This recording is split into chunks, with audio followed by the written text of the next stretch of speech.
નમસ્કાર, હું છું ઈના અને આપ જોઈ રહ્યા છો આપણું ગુજરાત. સમાચારની વિગતવાર વાત કરીએ તો ડાંગ જિલ્લા ભાજપ વતી સાંસદ ધવલ પટેલનો ઋણ સ્વીકાર કાર્યક્રમ યોજાયો હતો. ડાંગ જિલ્લાની જનતાનો આભાર વ્યક્ત કરવા આવેલા સાંસદે પણ લોકોના પ્રશ્નો સાંભળ્યા હતા. ઋણ સ્વીકાર કાર્યક્રમ બાદ સાંસદે આહવા સિવિલ હોસ્પિટલની આકસ્મિક મુલાકાત લીધી હતી.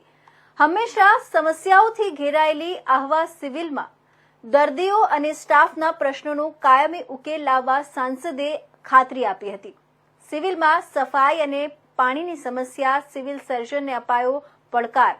ધવલ પટેલે લોકોને મહિનામાં એક વખત સંકલન બેઠક યોજીને ડાંગ જિલ્લાના પ્રશ્નો અંગે કામ કરવાની ખાતરી આપી હતી.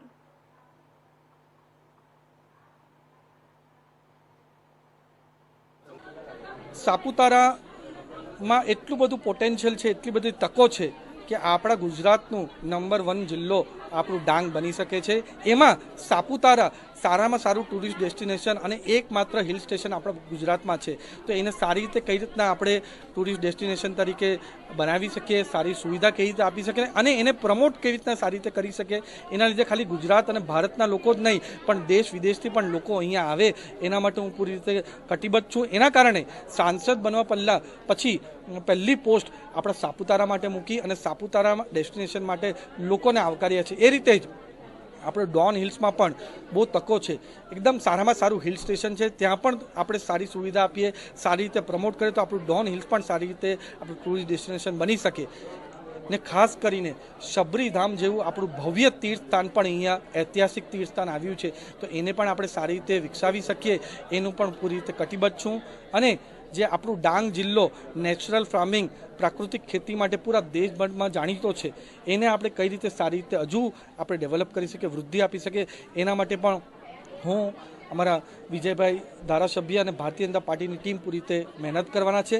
અને ઇકો ટુરિઝમ, મેડિકલ ટુરિઝમની પણ અહીંયા બહુ બધી તકો છે, એને પણ આપણે કઈ રીતે સારી રીતે વિકસાવી શકીએ એના માટે અમે પૂરી રીતે કાર્યરત થવાના છે. અને ખાસ કરીને અમારા ટ્રાઇબલ યુવાનો જે બહુ પ્રતિભાશાળી છે, એ ટ્રાઇબલ યુવાનોને અમારા ડાંગની અંદર જ સારી એમની સ્કિલ ટ્રેનિંગ થઈ શકે અને સારી જોબ્સ અહીંયા જ મળી શકે, એના માટે અમે પૂરી મહેનત કરી. તો ભાજપ સરકાર દ્વારા વિકાસની મોટી મોટી વાતો કરવામાં આવે છે, પરંતુ ભાવનગર મહાનગરપાલિકામાં વર્ષોથી ભાજપનું રાજ છે, છતાં શહેરમાં કેટલાક વર્ષથી સિટી બસ સેવામાં ધાંધિયા જોવા મળી રહ્યા છે. શહેરમાં હાલ સિટી બસ સેવાને 2 રૂટ શરૂ છે અને બાકીના તમામ રૂટ બંધ છે. ત્યારે હવે ભાજપના શાસકો દ્વારા પીએમ ઈ બસ સેવાના ગાળા ગાવામાં આવી રહ્યા છે. ઈ બસ સેવા શરૂ થતા હજુ લાંબો સમય લાગશે, ત્યારે લોકહિતમાં શહેરના તમામ વિસ્તારમાં સિટી બસ સેવા કરવી જરૂરી છે. સિટી બસ સેવા મોટાભાગના વિસ્તારમાં બંધ હોવાથી લોકોમાં રોષ જોવા મળી રહ્યો છે અને શહેરના મુસાફરો ના છૂટકે રિક્ષાના વધુ ભાડા ચૂકવવા મજબૂર બને છે. ભાવનગર શહેરમાં ઘણા વર્ષે પૂર્વે શહેરના જુદા જુદા વિસ્તારમાં સિટી બસ દોડતી હતી, જેના કારણે સિટી બસમાં મુસાફરી કરતા લોકોને આર્થિક ખૂબ જ ફાયદો થતો હતો અને રાહત થતી હતી. પરંતુ છેલ્લા કેટલાક વર્ષથી સિટી બસ સેવામાં ધાંધિયો જોવા મળી રહ્યા છે અને હાલ માત્ર સિટી બસ આ સેવાના 2 રૂટ શરૂ છે, જે શહેરના મધ્યમાં આવેલા ગંગાજળિયા તળાવથી ભરતનગર શહેર ફરતી સડક શિવનગર સુધી તેમજ ગંગાજળિયા તળાવથી ધોધા ગોગા સર્કલ અને 12 નંબરના બસ સ્ટેન્ડ સુધીના રૂટનો સમાવેશ થાય છે. આ બંને રૂટ પર સિટી બસ દોડતી રહે છે, જેના કારણે આ બંને રૂટના મુસાફરોને રાહત રહે છે, જ્યારે અન્ય વિસ્તારમાં સિટી બસ સેવા બંધ હોવાથી લોકોમાં ભારે હાલાકી ભોગવી રહ્યા છે. હાલ છેલ્લા ઘણા વર્ષોથી ભાજપના રાજમાં સિટી બસ સેવા સરખી ચાલતી નથી અને શહેરના મોટા ભાગના રૂટ બંધ છે. ત્યારે હવે ભાજપ શાસકો દ્વારા હવે પીએમ ઈ બસ સેવાની વાતો કરવામાં આવી રહી છે. ઈ બસ સેવા હેઠળ ભાવનગર શહેરને 100 ઈ બસ આપવામાં આવશે અને ઈ બસ સેવા શરૂ થયા બાદ લોકોને લાભ થશે, પરંતુ આ યોજના શરૂ થતા હજુ લાંબો સમય લાગે તેમ છે. ત્યારે હાલ લોકોને તત્કાલ લાભ મળી શકે તે માટે શહેરના તમામ વિસ્તારમાં સિટી બસ સેવા મહાનગરપાલિકાએ શરૂ કરવી જરૂરી છે, તેમ લોકમુખે ચર્ચાઈ રહ્યું છે.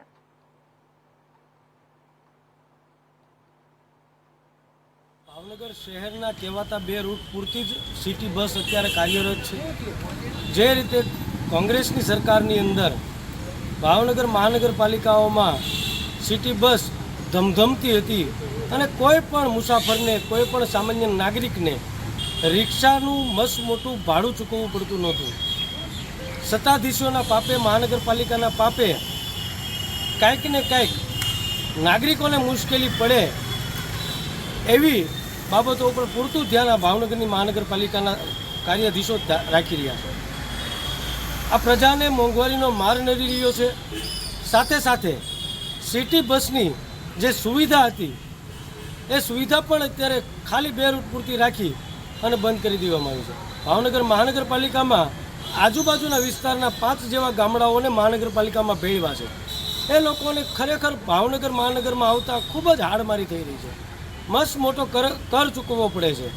એક તો મોંઘવારીનો માર, બીજું સુવિધાના અભાવે મહાનગરના રહીશોને આ મહાનગરપાલિકાનો માર ખરેખર કમરતોડ મુસીબતમાં મૂકી રહ્યો છે.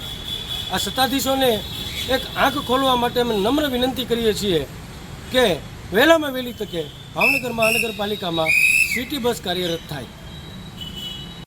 હાલ પરિસ્થિતિ કથળી ગઈ તે માટે ખૂબ સારી વ્યવસ્થા અને સાથે વિકાસ થાય, લોકોનો અવર જવરમાં ક્યાંય ખલેલ ન પડે તેવી વ્યવસ્થા કરી રહ્યા છીએ. હજી હમણાં જ થોડા દિવસો પહેલાં ટોપ 3 પાસે આપણે ઇલેક્ટ્રિક એસી મિની બસનું ડેપોનું ખાતમુહૂર્ત કર્યું છે.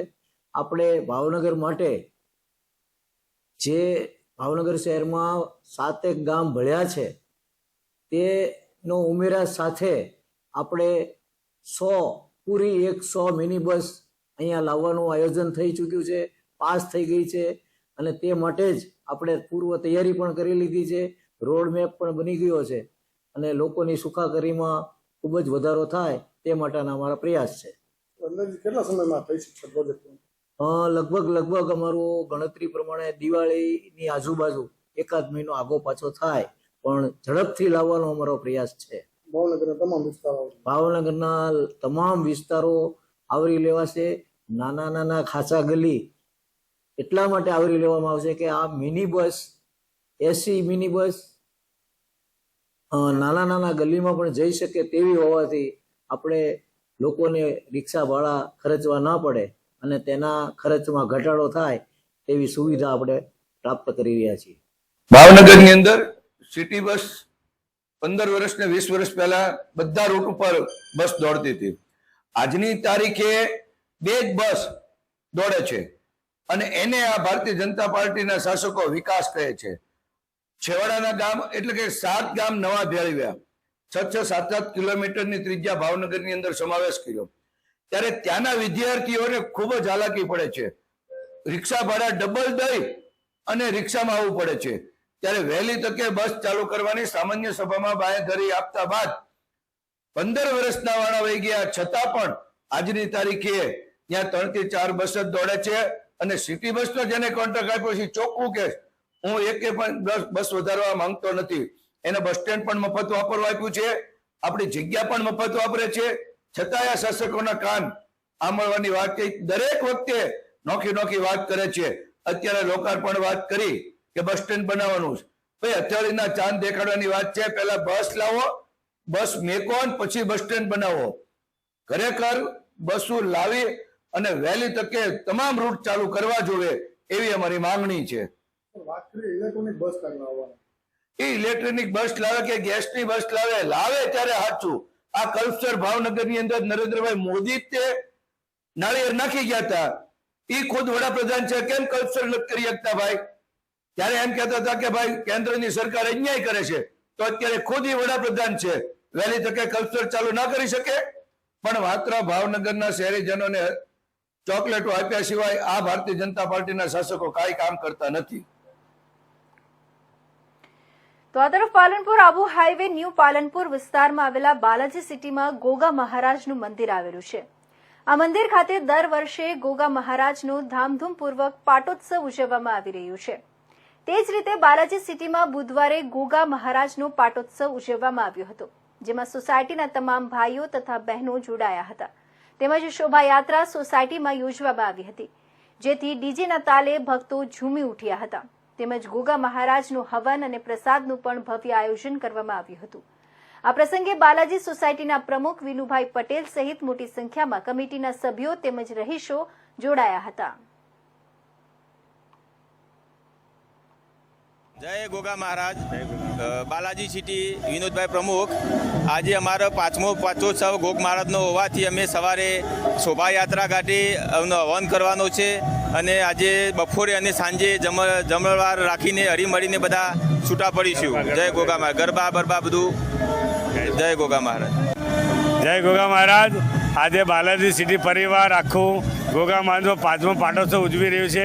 એની અંદર અમે બધા સરસ મજાનો એક શોભાયાત્રા કાઢી નાની નાની બાલિકાઓ સાથે અને સરસ મજા ગરબા ગાયા. સાંજે અમને બપોરે બધા સાથે સમૂહભોજન કરશું અને સાંજે બી સમૂહભોજન કરી અને આ પાટોત્સવ અમે સરસ મજાનું ઉજવશું. હર મહાદેવ.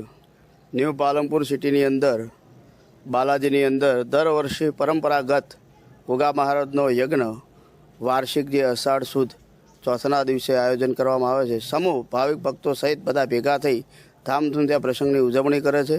ધજાનો મહોત્સવ કરે છે. સાથે સાથે બધા લોકો ભેગા થઈ સર્વધર્મી જનતા ભેગી થઈ પ્રસાદનો પણ લાભ લે છે અને સામૂહિક બધા ભેગા થઈ ના આયોજન. સાબરકાંઠાના ઈડરના કેસરપુરા પ્રાથમિક શાળામાં બાળ સંસદની ચૂંટણીનું આયોજન કરવામાં આવ્યું હતું. જે રીતે ઈવીએમ અને વીવીપેટથી અન્ય ચૂંટણીઓ યોજાય છે તેમજ અહીં મોબાઈલ સોફ્ટવેર દ્વારા ઈવીએમ અને વીવીપેટથી ચૂંટણી યોજાઈ હતી. અહીં મતદાન મથક પણ બનાવવામાં આવ્યું હતું. તો પોલીસ જવાનો મતદાન અધિકારીઓ પણ બાળકો જ હતા. ચૂંટણી પ્રચાર પણ કરવામાં આવ્યો. આચાર સંહિતા પણ લગાડવામાં આવી હતી અને ચૂંટણી યોજાઈ હતી. આમ તો પરિણામ બાદ શાળામાં મંત્રીમંડળની પણ રચના કરવામાં આવશે અને શાળાના વિકાસ કાર્યો આ ચૂંટાયેલા બાલ સાંસદો કરશે. ખાસ કરીને પીએમસી અંતર્ગત બાળ સંસદની ચૂંટણીનું આયોજન આમ તો દરેક જગ્યાએ થતું જ હોય છે, પરંતુ આ શાળાએ બાળકોને લોકો સભાની ચૂંટણીની જેમ ઈવીએમ અને વીવીપેટથી ચૂંટણી કરવાનું આયોજન કર્યું હતું. જેમાં 4 દિવસથી જ તૈયારીઓ શરૂ કરાઈ હતી. જેમાં પહેલા તો ઉમેદવારી પત્રો ભરાયા, ત્યારબાદ ફોર્મ ખેંચવાની જાહેરાત કરાઈ હતી. તો ત્યારબાદ બાળકોએ પ્રચાર શરૂ કર્યો, જેમાં શાળા છૂટ્યા બાદ બાળકો પ્રચાર કરતા હતા અને આખરે આજે બાળ સંસદની ચૂંટણી યોજાઈ. 12 જેટલા બાળ સાંસદો વચ્ચે જંગ જામ્યો, જેમાં એક બાળકી 82 વોટથી સ્ત્રીઓ એટલે કે બાળકીઓમાં પ્રથમ આવી અને એક બાળક કે જે 38 વોટથી પુરુષ એટલે કે બાળકોમાં પ્રથમ આવ્યો. આમ તો પ્રચાર દરમિયાન બાળકોએ વિવિધ પ્રકારના વચનો આપ્યા હતા, જે ચૂંટણી પૂર્ણ થતાં જ પૂરા કરવાની પણ જાહેરાત કરાઈ હતી. ગુજરાત શિક્ષણ વિભાગ દ્વારા દરેક શાળાઓમાં બાળ સંસદ યોજી અને બાળકોને ચૂંટણી પ્રક્રિયાનો આદર્શ અનુભવ આપી અને મંત્રીમંડળની રચના કરવા એક પ્રેરણાત્મક પ્રવૃત્તિ સૂચવી હતી. એ અનુસંધાને કેસરપુરા પ્રાથમિક શાળા દર વર્ષે લોકશાહી પ્રક્રિયાથી બાળકોમાં લોકશાહીનો ગુણ વિકસે અને સાચી પ્રક્રિયા સમજે એ હેતુથી છેલ્લા 4 દિવસથી ચૂંટણી પ્રક્રિયા સમગ્ર ફોર્મ ભરવાથી લઈ ફોર્મ પરત ખેંચવું, ફોર્મ ચકાસણી, ઉમેદવારી પ્રચાર કરવો, બાળકોએ રાત્રે પણ બાળકોના ઘરે જઈ અને પ્રચાર સુધી વ્યવસ્થા કરી, આચારસંહિતા લગાવી, કયા કયા પ્રકારના નિયમો હોય એ બધી જ જાણકારી સાથે આજે મોબાઈલની અંદર એપ્લિકેશન દ્વારા ઈવીએમ મશીન અને બેલેટ મશીન ડાઉનલોડ કરી અને ઇલેક્ટ્રોનિક સાધનો દ્વારા આ ચૂંટણી પ્રક્રિયા પ્રથમવાર કરવામાં આવી શાળામાં, જેમાં બાળકોએ ખૂબ ઉત્સાહથી ભાગ લીધો. ઉમેદવારી પણ 12 બાળકોએ કરી હતી. એમાંથી વિજેતા જે બાળકો થયા વિજેતા જાહેર થયા. એના પછી એમની શું જવાબદારી બનશે, એમને મંત્રીમંડળની રચના કરવાની, આરોગ્ય વિભાગ, પાણી, સફાઈ, આ બધું જ મંત્રીમંડળ આખું એક બનશે. એ મંત્રીમંડળ આખા વર્ષ દરમિયાન પોતાની ફરજોનો જે જોબ ચાર્ટ મળશે એ પ્રમાણે એ બાળકો શાળામાં કામ કરશે. કેસરપુરા પ્રાથમિક શાળા એ આમ તો સાબરકાંઠા જિલ્લાની ને સમગ્ર ગુજરાતની સિરમોર શાળા છે અને અલગ અલગ પ્રકારના પ્રયોગો જે શિક્ષણની અભિવૃદ્ધિ માટે કરવાના છે એ બધા જ આ શાળામાં થાય છે. આજે પીએમસી અંતર્ગત બાળ સંસદનું ઇલેક્શન છે.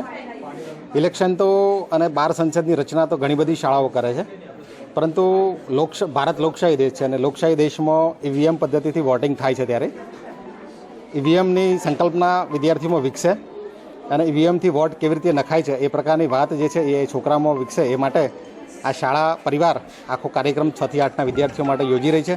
ત્યારે શુભેચ્છાઓ. ખૂબ સુંદર રીતે પ્રગતિ કરે, શાળા વટવૃક્ષ બને એ પ્રકારની શુભેચ્છાઓ. આભાર. આજે અમે એક બાળ સંસદની ચૂંટણી યોજી છે. આ બાળ સંસદની ચૂંટણી બાળકોની સમજણ માટે અમે બાળકોની વિધાનસભાની અને લોકસભાની ચૂંટણી કઈ રીતે થાય છે એની સમજ આપવા માટે એક આ મુદ્દો સામાજિક વિજ્ઞાનનો એક મુદ્દો અમે યોજ્યો છે, જેમાં બાળકો ફોનથી જ એક ફોનથી બેલેટ આપવામાં આવે છે, બીજા ફોનથી એ મતદાનની પ્રક્રિયા પૂર્ણ કરે છે. તો આ મતદાનની પ્રક્રિયા પૂર્ણ કરવા માટે એની સમજણ માટે અમે બાળ સંસદની ચૂંટણી યોજી છે. મારું નામ ડૉક્ટર શર્માભાઈ છે. મારા ગામનું નામ છે. મારી શાળાનું નામ પીએમસી છે. જો આ બધા મને વોર્ડ આપીને જીતાવશે તો હું મારી શાળામાં વિકાસ કરીશ અને મારી શાળાને સ્વચ્છ રાખવા માટે પ્રયાસ કરીશ. અને જો મને આરોગ્ય ખાતું આપવામાં આવશે તો હું આ બધાને આરોગ્ય ખાતાનું ધ્યાન રાખીશ. અને આ સ્કૂલમાં નવા સાધન રમકડા વગેરે નવડાવીશ અને ઠંડા પાણીની વ્યવસ્થા પણ કરાવીશ. આભાર. આજે અમારી સ્કૂલમાં બાળ સંઘના ચૂંટણીનો એક કાર્યક્રમ થયેલ છે. જો બધા બાળકો મને વોટ આપીને જીતાડે તો હું અમારી સ્કૂલની વિકાસ કરીશ અને સ્કૂલનું લગતું કોઈ પણ કામ કરીને અમારી સ્કૂલનું નામ રોશન. વલસાડ જિલ્લાના ધરમપુર તાલુકાના સિંધુવર ગામમાં આવેલી નીલ ભવન શ્રી વનવાસી ઉત્કર્ષણ ટ્રસ્ટ દ્વારા સંચાલિત કુમાર છાત્રાલયમાં રસોડામાં કામ કરતી કોકિલાબેન ધર્મેશભાઈ ગરાસિયા વિદ્યાર્થીઓ માટે દાળ બનાવી રહી હતી. દાળ બનાવવા ચૂલા ઉપર કુકર મૂકી રસોઈની અન્ય તૈયારીઓ કરી રહી હતી. તે વખતે અચાનક કુકર ધડાકા સાથે ફાટ્યું હતું. અચાનક બ્લાસ્ટ થતા રસોડામાં કામ કરતી મહિલા દાઝી ગઈ હતી. કુકર ફાટવાનો ધડાકો એટલો ભયાનક હતો કે રસોડા ઉપરનું પતરું તૂટી ગયું હતું. છાત્રાલયના રસોડામાં ધડાકો થતા તાત્કાલિક ઘટના સ્થળે છાત્રાલયના બાળકો તેમજ ટ્રસ્ટીઓ તાત્કાલિક દોડી આવ્યા હતા. છાત્રાલયમાં ચેક કરતા રસોડામાં દાળ બનાવતી મહિલા કોકિલાબેનના ચહેરા પર દાળ પડતા તેઓ દાઝી ગયા હતા. ઘટના સ્થળની જાણ 108ની ટીમને કરવામાં આવી હતી. કોલ મળતાની સાથે 108ની ટીમ ઘટના સ્થળે પહોંચી દાઝી ગયેલી મહિલાને 108ની મારફતે ધરમપુરની ખાનગી હોસ્પિટલ સારવાર હેઠળ ખસેડવામાં આવી હતી.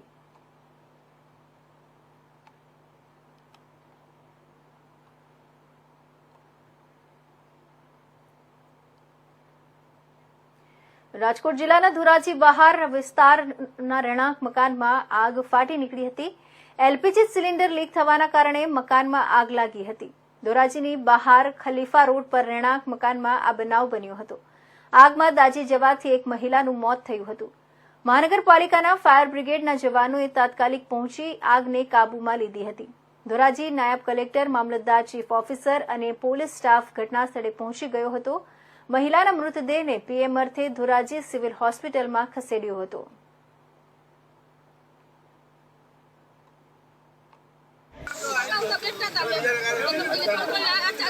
આગ લાગી ઉપર ચડી ગાબો લેવા ગઈ ને તો ખૂબ આગ લાગી. મારી હાવ નીચે હતા તો મારી હાવ તો બચાઈ ના થઈ ગઈ.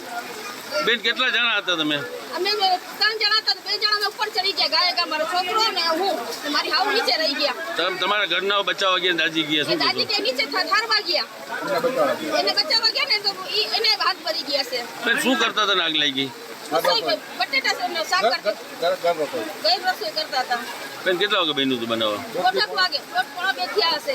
ડોહીમાં યાની જ અહીંયા હાલી જ નથી આપતા, વિચાર પથ્થરીમાં જતા એ તો.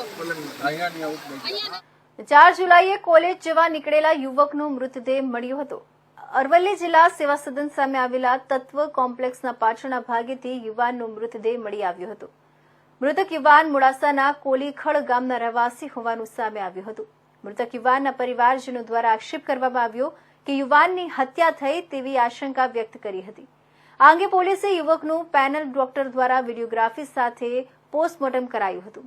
પોલીસે મૃતક યુવકના શરીરમાંથી લીધેલા વિસેરાને એફએસએલ પરીક્ષણ માટે મોકલી આપવામાં આવ્યા છે. એફએસએલ રિપોર્ટના આધારે આગળ તપાસ હાથ ધરાશે. પોલીસે ઘટના સ્થળે આસપાસના સીસીટીવી અને સંદિગ્ધ લોકોની પૂછપરછ હાથ ધરી હતી. મૃતક યુવકના પરિવારજનોએ જિલ્લા પોલીસ વડાને રજૂઆત કરીને જલ્દી અને સચોટ ન્યાયિક તપાસની માંગ પરિવાર દ્વારા કરવામાં આવી.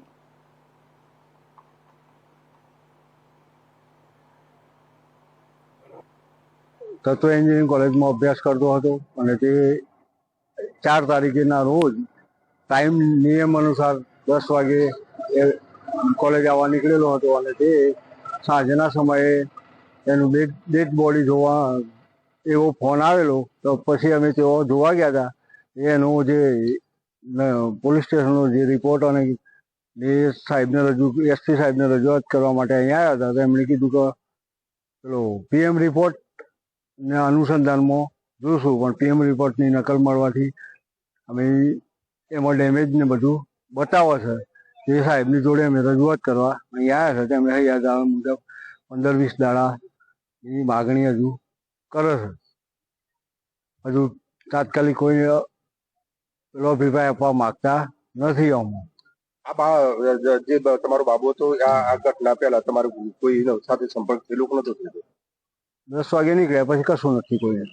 અને વચ્ચે બેબીએ ફોન કર્યો છે 10:30 વાગે, 10:29 એને બી ફોન અમને રિટર્ન આપ્યો છે.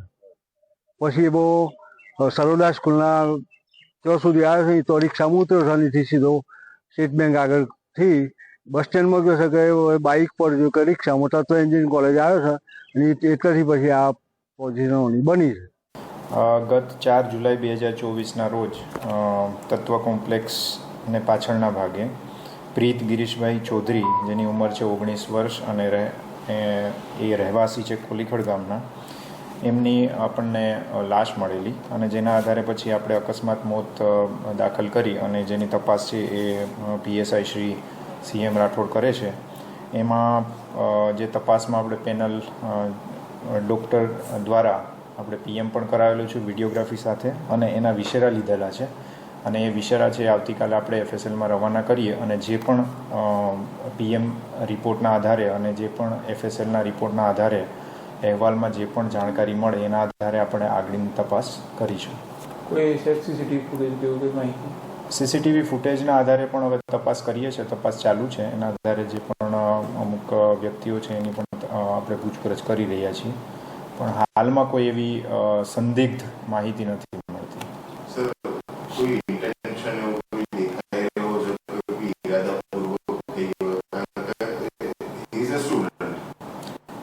હાલમાં એવું કોઈ જાણવા નથી મળેલું, પણ જે પણ FSLનો રિપોર્ટ આવે તો એમાં માનો કે કોઈ એવું જાણવા આપણને મળે તો એ આધારે આપણે તપાસ આગળ કરીશું.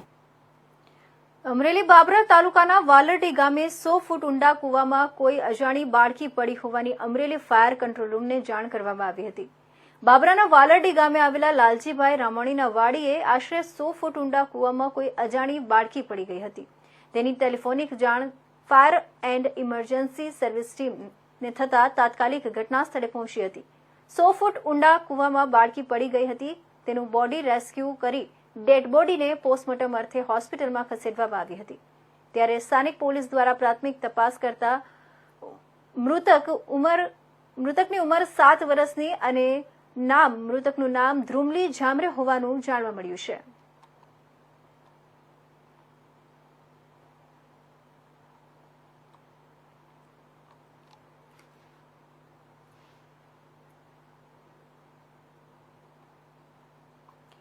એક સપ્તાહના વિરામ બાદ જૂનાગઢ શહેર તેમજ જિલ્લા મેઘરાજા ગઈકાલે મહેરબાન બન્યા હતા. ગઈકાલે સવારથી જૂનાગઢ જિલ્લાના માળિયાહાટીના શહેરમાં મેઘરાજાની પધરામણી થઈ હતી. ત્યારબાદ વરસાદે વિરામ લીધો અને 6 કલાકના વિરામ બાદ ફરી મેઘરાજાની ધુઆધાર બેટિંગ શરૂ થઈ. માળિયાહાટીના તાલુકાના તથા ગીરના ગામોમાં ધરતીના કાચા સોના સમાન વરસાદને ધરતીપુત્રો તથા જનતા મેઘરાજાના આ હેતથી આનંદ વિભોર બન્યા હતા. તો તાલુકાના ભાખરવાડ ડેમ, દધીચી સરોવર સહિત જળાશયોમાં નવા નીરની આવક નોંધવામાં આવી હતી. તાલુકાના વેરડી, અમરાપુર, અંબોચા, આંબેચા, જલંધર, ભંડુરી, અકાળા, ધુંધાળા, અવાનિયા, ઘુંઘટી, કડાયા સહિત સમગ્ર ગીર પંથકમાં મેઘરાજા મહેરબાન બન્યા હતા. તો બીજી તરફ જૂનાગઢ શહેરમાં બપોરના 2 વાગ્યાથી પણ મોડી રાત સુધી મેઘરાજાએ પોતાનું હેત વરસાવ્યું હતું.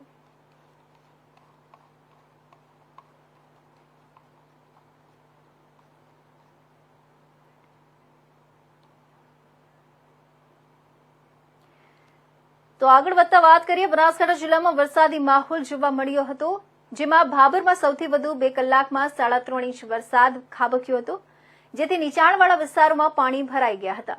તેમજ સૌથી ઓછો ડીસામાં 2 mm વરસાદ થયો છે, જ્યારે 6 તાલુકાઓ કોરા ધાકોર જોવા મળ્યા હતા. બનાસકાંઠા જિલ્લામાં હવામાન વિભાગ દ્વારા વરસાદની આગાહીના પગલે મંગળવારે દિવસ દરમિયાન વાદળછાયું વાતાવરણ જોવા મળ્યું હતું તેમજ બપોર બાદ ભારે ઉકળાટ જોવા મળ્યો હતો. ત્યારબાદ વરસાદી માહોલ સર્જાતા 8 તાલુકાઓમાં વરસાદ થયો હતો, જેમાં સૌથી વધુ ભાભરમાં 2 કલાકમાં 3.5 ઇંચ વરસાદ ખાબકતા લાઠી બજાર, વાવ સર્કલ, મસ્જિદ વિસ્તાર, વાવ રોડની સોસાયટી, જલારામ મંદિર રોડ તેમજ ખાડિયા વિસ્તાર રહેણાંક ઘરોમાં પાણી ભરાયા હતા. અન્ય વિસ્તારો પાણીમાં ગરકાવ જોવા મળ્યા હતા. તેમજ સૌથી ઓછો ડીસામાં 2 mm વરસાદ થયો હતો, જ્યારે દાંતામાં 28, દિયોરમાં 24, સુઈગામમાં 20, વડગામમાં 17, પાલનપુરમાં 4 mm વરસાદ થયો હતો. દિવસ દરમિયાન ભારે ઉકળાટ બાદ વરસાદ થતા લોકોએ વરસાદમાં નહાવાની મોજ માણી હતી, જ્યારે વાવ, થરાદ, ધાનેરા, દાંતીવાડા, અમીરગઢ, લાખણી તાલુકાઓ કોરા ધાકોર જોવા મળ્યા હતા.